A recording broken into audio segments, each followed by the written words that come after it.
할렐루야, 조나스입니다. 오늘도 말씀을 하루 시작합니다.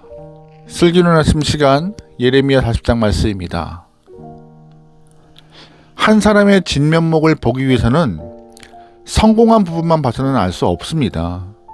본 모습과 참됨을 알기 위해서는 성공의 부분보다 실패 경험을 어떻게 풀어가고 있는가 그 부분을 좀 봐야 해요. 절망 속에서 어떻게 일어서는지, 실패를 어떻게 다루고 있는지를 봐야 그 사람의 진정성을 알 수 있는 것이죠.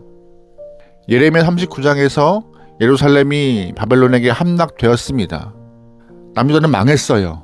희망이 없어 보여요.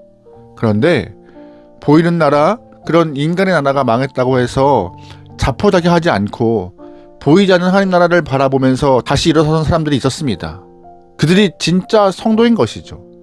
여러분, 인간의 역사는 나라가 망하면 끝나지만 진짜 성도는 눈에 보이는 역사를 넘어서 하나님 나라는 끝이 없다라고 믿는 사람들이 진짜 성도인 것입니다. 남유다가 망했다고 해서 하나님 나라가 끝인가요? 아닙니다. 하나님의 나라는 여전히 하나님의 계획 속에서 이어져 가고 있습니다. 오늘 본문에서 패망했음에도 여전히 하나님을 향하여서 소망을 품고 살아가는 한 사람이 등장합니다. 바로 예레미야예요. 그는 남유다가 망한 이후에 하나님을 향한 진정성을 더 보여주고 있는 본문이 오늘 내용에 포함되어 있습니다. 바벨론의 점령군 사령관 느부사라단은 남유다 백성들을 포로로 삼아서 바벨론으로 보내는데 예레미야도 그 바벨론 포로에 포함되어 있었어요. 그런데 하나님께서 이 점령군 사령관 느부사라단을 통하여서 예레미야에게 이런 말씀하십니다. 2절 말씀이에요.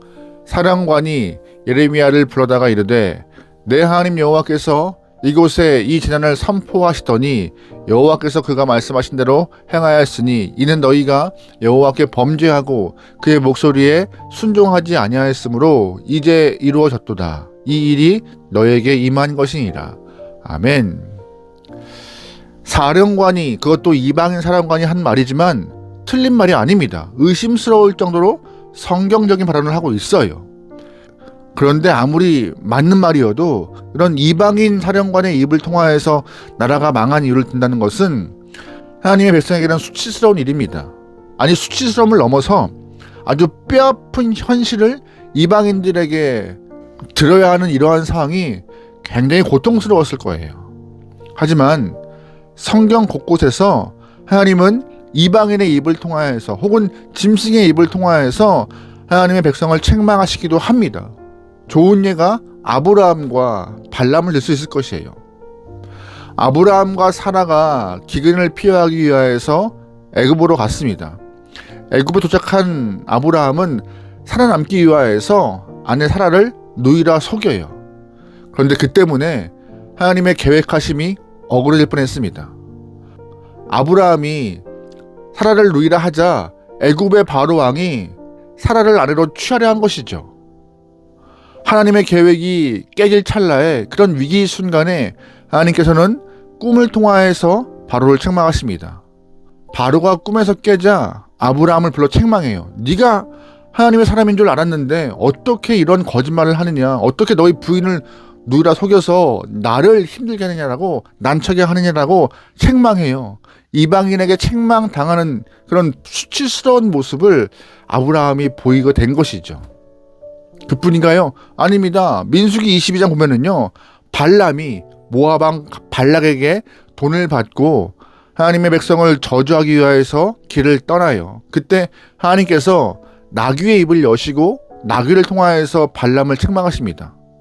짐승에게도 책망당하는 수치를 발람이 경험하게 돼요. 사실 하나님의 백성들이 믿지 않은 사람들에게, 또 교회가 믿지 않은 사람들에게 책망받는 것은 그런 낯설거나 이상한 일이 아닙니다. 책망받을 수 있죠. 잘못했으면 책망받고 고치면 돼요. 문제는 책망을 받은 이후의 모습인 것입니다. 괜히 책망한다고 푸념하거나 교회 내부의 일을 외부로 알렸다고 언론을 질타하거나 교회를 책망하는 사람들의 입을 탓할 수 있는 것은 아닙니다. 책망받은 이후 어떤 모습을 보이느냐, 성도로서 하나님 앞에서 어떻게 살아가느냐, 이게 더 중요하고 필요한 자세임을 꼭 기억하셔야 해요. 그러기에 책망받음에 창피해하지 말고 책망받을 일을 하지 않길 바랍니다. 그것이 성도로서 더 먼저인 것입니다. 본문 속에서 점령군 사령관 느부사라단은 남유다 백성들을 책망한 이후 예레미야에게 선택하라고 예레미야에게 선택권을 주는 놀라움도 보입니다. 4절 말씀이에요. 보라, 내가 오늘 내 손의 사슬을 풀어 너를 풀어주리니 만일 네가 나와 함께 바벨론으로 가는 것을 좋게 여기거든 가자. 내가 너를 선대하리라. 만일 나와 함께 바벨론으로 가는 것을 좋지 않게 여기거든 그만두라. 보라, 온 땅이 내 앞에 있나니 내가 좋게 여기는 대로 옳게 여기는 곳으로 갈지니라 하니라. 아멘. 점령군 사령관이 뭐라고 말해요? 자신과 함께 바벨론으로 가는 것도 좋고 여기에 있는 것도 좋고 제3국으로 가는 것도 좋다라고 하면서 선택권을 예레미야에게 넘겨줍니다. 여러분, 굉장한 일인 것입니다. 왜냐하면 예레미야의 신분은 지금 포로예요. 포로에게 자신이 어디로 갈지 선택권을 준다? 굉장한 특혜를 받고 있는 것입니다. 결국 선택권을 부여받은 예레미야는 바벨론이 아닌 남유다에 남겠다라고 사령관에게 말합니다. 그래서 느부사라단은 예레미야가 남유다에 있도록 허락한 이후에 예레미야에게 많은 선물과 양식까지 주는 모습이 나와요. 5절 말씀이에요. 예레미야가 아직 돌이키기 전에 그가 다시 이르되 너는 바벨론의 왕이 유다 성읍들을 맞도록 세운 사반의 손자 아히감의 아들 그라다에게로 돌아가서 그와 함께 백성 가운데 살거나 네가 옳게 여기는 곳으로 가거나 할지니라 하고 그 사령관이 그에게 양식과 선물을 주어 보내매. 아멘. 여러분, 예레미야가 바벨론으로 갔으면 어땠을까요? 이건 제 개인적인 생각인데 예레미야가 바벨론에 갔으면 아마 선대를 받았을 것이고 편한 여생을 살았을 것입니다. 왜냐하면 그는 일관되게 하나님께서 바벨론을 통하여서 남자들을 멸하실 것이라 선포했던 선지자였습니다. 바벨론 입장에서는 자신들을 높이 평가하는 것이었고 자신들을 인정한 선지자를 홀리한 이유가 없는 것이죠. 당연히 바벨론의 왕 느부갓네살 입장에서는 예레미야가 친바벨론 성향을 보인다고 생각할 수 있기 때문에 예레미야가 바벨론에 갔으면 남유다에 있을 때보다 훨씬 더 편한 삶, 보장된 삶을 살았을 것입니다. 하지만 예레미야는 자신의 마지막 삶을 바벨론에서 보내지기 원치 않았어요. 왜냐하면 그에게는 자신의 편한 삶보다 하나님 나라에 대한 기대가 컸기 때문이죠. 6절 말씀이에요. 예레미야가 미스바로 가서 아하김의 아들 그라다에게로 나아가서 그 땅에 남아있는 백성 가운데서 그와 함께 사니라. 아멘. 드디어 예레미야가 갈 곳을 정했습니다. 어디예요? 바로 미스바요. 여러분, 미스바 기억하세요? 미스바는요, 성전이 세워지기 전에 사무엘과 함께 했던 이스라엘 사람들이 영적 부흥을 경험했던 곳입니다. 예레미야는 나라가 무너지는 것보다 이 나라 백성들의 믿음이 무너지는 것을 더 큰 문제로 보았던 것이에요. 그래서 미스바에 가서 다시금 영적 부흥을 도모하기를 꿈꿨고 그 열정으로 다시금 미스바로 간 것입니다. 여러분, 사무엘 시대 때 미스바가 얼마나 위대한 곳인지 한번 확인해 보세요. 사무엘상 7장 5절입니다. 사무엘이 이르되 온 이스라엘은 미스바로 모이라. 내가 너희를 위하여 여호와께 기도하리라 하매 그들이 미스바에 모여 물을 길어 여호와 앞에 물을 붓고 그날 종일 금식하고 거기에서 이르되 우리가 여호와께 범죄하였나이다 하니라. 사무엘이 미스바에서 이스라엘 자손을 다스리니라. 아멘. 예레미야는 미스바로 가며 사무엘 때 보였던 영적 부흥을 꿈꿨을 것입니다. 나라가 망한 이후 미스바에서 다시금 회개하고 새롭게 세울 나라를 꿈꾸면서 미래에 대한 희망을 마음에 품었을 것이에요. 오늘 이 슬기로운 아침 시간을 시작할 때 사람의 진가는 어려울 때 드러난다 말씀드렸습니다. 또한 그 나라의 진가는 나라가 망한 이후에 드러난다라고 말씀드렸어요. 우리의 삶은 언제나 승승장구할 수 없습니다. 넘어지기도 하고 실패하기도 하고 곤두박질 치기도 하는 것이 인생입니다. 그럴 때 될 대로 되라 하는 마음, 포기하는 마음, 사람을 원망하는 마음으로 일관한다면 그 다음의 모습은 생각하지 않아도 뻔합니다. 그러기에 오늘 본문 속 예레미야 모습을 통하여서 삶의 자세와 모습을 좀 배워갈 수 있는 귀한 시간 되면 좋을 것 같아요.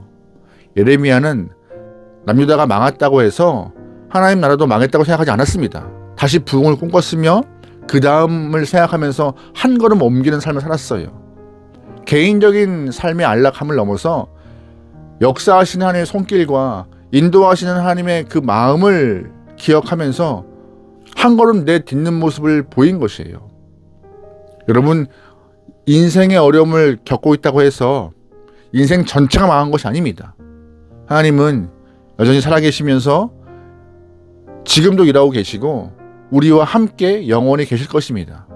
그 하나님을 붙들고 새로운 영적 부흥을 위하여서 다시 무릎 꿇고 주 앞에 은혜를 구할 수 있는 하나님의 귀한 영혼 되면 좋을 것 같습니다.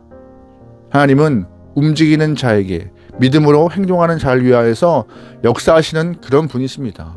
오늘 하루 여러분의 삶에서 믿음의 역사가 일어나도록 주를 향하여서 한 걸음 뗄 수 있는 귀한 영혼 되길 소망합니다. 아멘. 기도하시겠습니다. 사랑하는 하나님, 우리의 삶은 실패도 하고 성공하기도 합니다.